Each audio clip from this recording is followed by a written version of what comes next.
सतगुरु पधारे देवा पावन अति मन भावन देवा पावन अति मन भावन देवा पावन अति मन भावन देवा पावन अति मन भावन सोहदी साधु मामर तेरे सतगुरु पधारे दया सतगुरु पधारे दयावन से मेरे सतगुरु पधारे कृपावन से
जागे भागे हमारे मेरे सतगुरु नाम के वासी गजब है रूप सतगुरु का नाम धाम के वासी गजब है रूप सतगुरु का जो करते सबकी रखवाली वही दरबान आए हैं जो करते सबकी रखवाली वही दरबान आए हैं। बाबा जी ने आपको संगठन सिखाया। जय गुरुदेव धर्म प्रचारक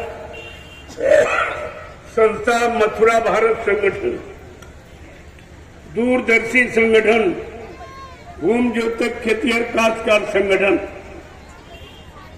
ये 3 संगठनों का ज्ञान कराया कि अपना संगठन बनाए रहना, परिवार में विघटन मत होने जाना, तुमसे कोई लड़ नहीं सकता, तुमसे कोई जीत नहीं सकता, तुम्हारा कोई अधिकार छीन नहीं सकता। ये सब आपको सिखाया गया, लेकिन आपने तो कोई बात मानी नहीं। उन्हीं की बात मानी, उन्हीं की मान रहे हो जो तुम्हें गुरु से अलग कर रहे हैं, गुरु की दया से अलग कर रहे हैं। गुरु से मिलने वाला परमार्थी लाभ उससे आपको अलग करना है। तो तुम ये नहीं समझ पाए हो कि जो परिवार मतलब गुरु से अलग करेगा तो वो हमारा है कि हमारा दुश्मन है। अगर इतनी बात आप जान लेते तो उन स्वार्थी लोभी लालचियों की बात आप कभी नहीं मानते, कभी। और आज ये भी क्षण होता है। बाबा जी ने क्या कहा था? अपने परिवार को संगठित रखना। मैंने इतना बड़ा जनमत तैयार कर दिया जो हिंदुस्तान में किसी के पास नहीं, न किसी राजनीतिक नेता पार्टी के पास और न किसी धार्मिक मिशन के पास। हमारा संगठन 45 करोड़ का, ये 45 करोड़ जीवों को बाबा जी ने नाम देकर सतपथ के रास्ते पर लाके खड़ा किया। जन जन को सुख शांति कैसे मिलेगी वो ये जानकारी रखने वाला है, उसके पास ऐसा गुरु है जो सारी जानकारी देता है। लेकिन तुम्हें तो कुछ नहीं मालूम, कुछ नहीं। मैं तो खुलेआम जानकारी दे रहा हूं कि आप सच्चे भारतीय हो और भारत देश की गौरव गरिमा के लिए हम सब भारतीयों को अपनी भारतीय वेशभूषा धारण करनी चाहिए। केवल भारत में ही है शुद्ध, लेकिन आपने विदेश की नकल की, अपना हिंदुस्तानी और भारतीय सब कुछ यानी सामान और बीज और सब्जियां फल सब आपने खत्म कर दिया। अब तुम रो रहे हो, चिल्ला रहे हो। अरे भाई, नकल तो नकल ही होती है, नकल कभी असर नहीं होता और नकल कभी न कभी तो खुल जाती है, हमेशा फलीभूत नहीं होती। ये तो आपको ध्यान रखना चाहिए। तुमने अंडा, मुर्गा, बकरा, शराब, अफीम, गांजा जो ये शुरू किया है, ये ठंड प्रदेश का, आपका नहीं। आपकी बुद्धि को पागल कर देगा। माँ बहन बेटी बहू की परख पहचान खत्म हो जाएगी, तुम्हारा चरित्र गिर जाएगा, स्वास्थ्य खराब हो जाएगा। इसलिए उसको छोड़ना। और तुम भारतीय हो, तुम्हारी भाषा हिंदी, हमारी हिंदी तुमने परमिशन दिया है, हमको कौन सी व्यवस्था दी है, तुमने हमारी क्या व्यवस्था की है, ये हम कहने के अधिकारी हैं। समझते बाबा कुछ जानते नहीं। प्रेमियों, ये देखो इतना बड़ा जनमत, एक गांव के अंदर, एक गांव के अंदर इतना बड़ा जनमत हिंदुस्तान में कोई इकट्ठा कर सकता, चाहे कोई राजनीति यानी पार्टी का नेता और चाहे कोई धार्मिक हो। ये काम किसी के बस का नहीं। आप देखिए, सोचना पड़ेगा आज नहीं तो कल। जय गुरुदेव। अब आप लोग लाइन से खड़े हो जाओ। देखो प्रेमियों, कल सत्संग का आखिरी दिन, कुछ नहीं, क्योंकि तुमने सेवा का अर्थ न तुमने जाना, न देने वाले ने, न लेने वाले ने। ये सेवा का अर्थ तो कोई नहीं जाना कि सेवा का मतलब क्या, क्योंकि ये सेवा का बड़ा बहार है। सत्संगी के कमाई के 9 उंगुल दांत और भजन करे तो उबरे और नहीं तो फारे हाथ।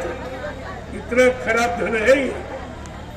अगर इसको अच्छी सच्ची जगह में लगाया गया, प्रेमियों की सुख सुविधा के लिए, प्रेमियों को लाभ मिले, परमार्थी लाभ यानी दिलाने के लिए ये सेवा लगा ली। लेकिन कहीं कुछ नहीं हुआ। तो प्रमाण है सामने, हमें कुछ कहने नहीं है, हमने तो प्रमाण तैयार किया। धीरे धीरे धीरे प्रेमी देख रहा, अपने आप सब आ जाता। ये नैमिषारण्य की तपोभूमि सबको बुला लेगी, वो बुला रही है सबको और कह रही, साधक सुखदाता है साधको, तुमको सच्ची सुख शांति ये तपोभूमि में मिलेगी। जब किसी संत के साधक संत के साधक जब इस तपोभूमि पर आके नाम की साधना करेंगे उनको उसका लाभ मिलेगा। ये तो आपकी रामचरित मानस में लिख के रखिए। ये कहाँ सिद्ध होगा, कौन सिद्ध करेगा, कहाँ से लाभ परमार्थी लाभ मिलेगा, ये सब लिखा पड़ा आपको समझना चाहिए। जय गुरुदेव। कलयुग को कौन भगाएंगे, जन जन में प्रेम कौन लाएंगे। प्रेमियों, इस बात का ध्यान रखिए, ये काम किसी के बस का हिंदुस्तान में नहीं, कोई नहीं कर सकता। आपको इस पर विचार करना चाहिए। यहां से जो भी कहा जाएगा वो सद्गुरु दाता के वचन और कुछ नहीं, अपनी तरफ से यहां कुछ नहीं कहा जाता।